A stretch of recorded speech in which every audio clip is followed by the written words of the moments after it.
విడబాపేది ఏదైనా ఉందా? మా అమ్మ ఇక్కడే ఉన్నారు. 2011 సంవత్సరం దాదాపు ఇదే నెల, నవంబర్ నెల, ఒక ఆరు మనిషి మా అమ్మకు ఫోన్ చేసి బ్యాడ్ రిపోర్ట్ ఇస్తుంది. మీ అబ్బాయి నా చేయి పట్టుకున్నాడు, మీ అబ్బాయి నన్ను అరుమే చేసాడు, మీ అబ్బాయి నన్ను పాపానికి పిలిచాడు అని. ఇది కొంతమందికి తెలుసు ఈ సాక్ష్యం, బస్సు కొత్త వారికి తెలియకపోవచ్చు. అందుకు నేను ఈ మాట, మా అమ్మ ఇక్కడే ఉన్నారు. ఏమో ఒకసారి నిలబడదా?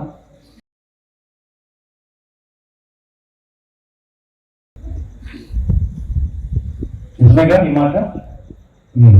కూర్చుందా? మీ అబ్బాయి నా చేయి పట్టుకున్నాడు. మా అమ్మ భరించలేక 5 రోజులకు ఫోన్ చేసి, ఒరే ఏంటి, ఎందుకంటే అప్పటికే శాపకరంగా ఉన్నాం, మేము ఇబ్బందికరంగా ఉన్నాం, తిండి లేక, బట్టలు లేక, వస్త్రాలు లేక, అప్పుల్లో శాపకరంగా ఉంటున్న పరిస్థితిలో వినుకోవడం ఈ మాటలు వింటుంటే అమ్మ తల్లి మనసు పాపం ఎట్లా కృంగిపోయి ఉంటుందో. 5 రోజులకి ఫోన్ చేసి, రే ఎన్ని మాటలు వినాలరా నీ గురించి, ఏంట్రా అమ్మ నాకు ఏం అర్థం కావట్లేదు, విషయం ఏంటి చెప్పండి అని అడిగారు. ఎందుకంటే మేము వేరే దగ్గర ఉండడం, అమ్మోళ్ళు ఇంట్లో ఎప్పుడు అంటే పెళ్ళైన తర్వాత దాదాపు 1 సంవత్సరం తర్వాత మేము బయటికి వెళ్ళిపోవాల్సి వచ్చింది పరిస్థితుల వలన. సరే, ఈమె చెబుతున్న ఈ మాట ఇవన్నీ నేను వినను, నేనేం మాట్లాడను.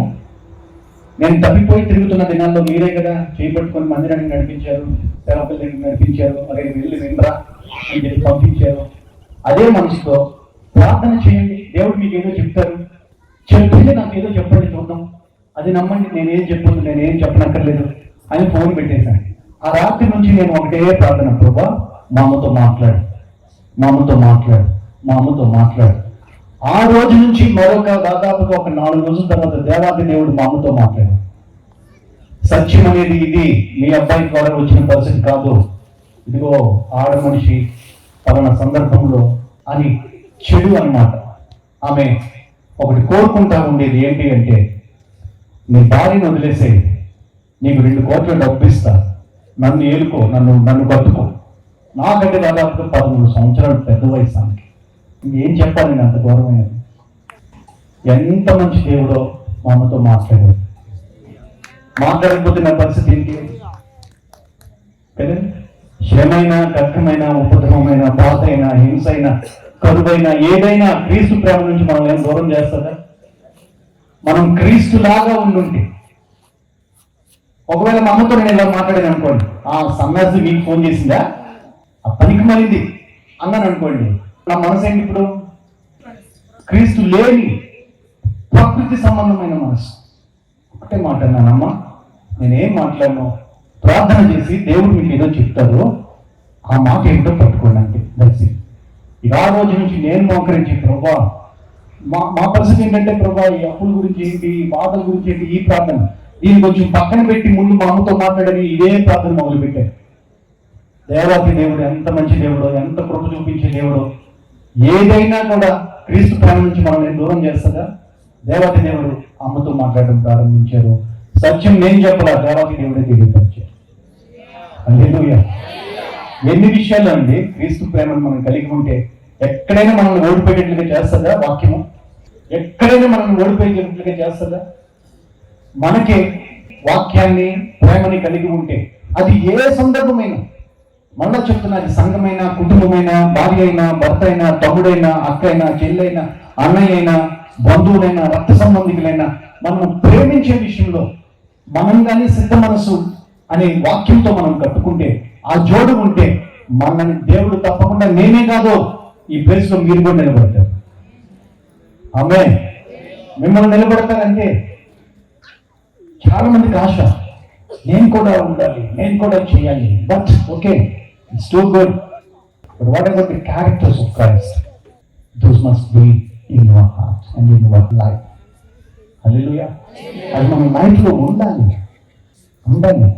ఎన్ని శోధనలు వచ్చినా, ఎంత పరిస్థితులు వస్తున్నా,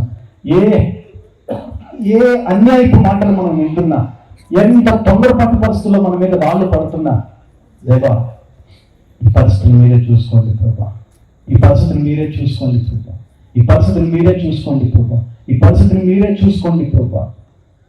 ఆయన నమ్మే వారికి కలవరాలు ఉంటాయా? విశ్వసించేవాడు మనం ఎందుకు కలవరాలు పడిపోతా ఉంటాం? చిన్న చిన్న చిన్న చిన్న సమస్యలకు కూడా తనుకోడాలు, అరుసుకోడాలు, గిలుకోడాలు, గీచుకోడాలు, పోలీస్ స్టేషన్కి వెళ్ళిపోయి, కోర్టులకు వెళ్ళిపోయి మోకరిస్తే దేవుడు చేయరా కార్యం?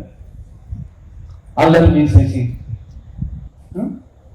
అల్లాన్ని పలికమనేసి, ఇల్లుని పలికమనేసి, ఆగ్రహం తిప్పి, ఆనందం తిప్పి ప్రకృతి సంబంధమైన మనసుతో మనం అన్ని జనుడికి క్రీస్తు వలె మనం వాక్యం చెప్పగలమా? ప్రకటించగలమా? చెప్పాలి. ఈ సువార్త అనే భారము సేవకులకు మాత్రమే ఉన్నదా, అందరికీ ఉన్నదా? మనం ఉన్నప్పుడు విశ్వాసం కూడా ఎట్లా ఉండాలి? సరే, మీ మధ్యలోని మీ సేవకులు కూడా ఉన్నారు ఇక్కడే. ఎంతమంది సేవకులకు లోబడుతూ పని చేసుకుంటున్నారు? ఎంతమంది సేవకులకి లోబడుతూ అన్ని విషయాల్లో ఇంకేమీ ఆలోచించుకోకుండా సేవకులు ఏం చెప్తున్నారో నేను వింటాను, వాక్యం ఎలా చెప్తున్నారో నేను పాటిస్తాను, ప్రతి విషయంలో నేను అన్ని విషయంలో ఇదిగో ఈ విధంగా నేను నడుచుకుంటాను అనే మంచి నిర్ణయంతో క్రీస్తుని వెంబడిస్తున్నారా? పరిపూర్ణం అవ్వాలా, ప్రకృతి సంబంధంగా మిగిలిపోవాలా? పరిపూర్ణం కోసం దేవుడు మనల్ని నిలబెట్టుకుంటున్నారండి. క్రైస్తవుడి యొక్క విలువ, క్రైస్తవుడి యొక్క బాధ్యత, క్రైస్తవుడి యొక్క ఆశీర్వాదాలు, క్రైస్తవుడి యొక్క పరలోక సంబంధమైన ఆ విలువైన బాధ్యతలు గుర్తెరగక ఇంకా ప్రకృతి సంబంధమైన మనసుతో క్రీస్తుని వెంబడిస్తున్నామేమో, తొలగించుకుందామో మన ముందు బోల్డని విజయాలు ఉన్నాయి పొందుకోవడానికి. ఆమేన్. మనం గొలియాతుని కొట్టవలసిన వరము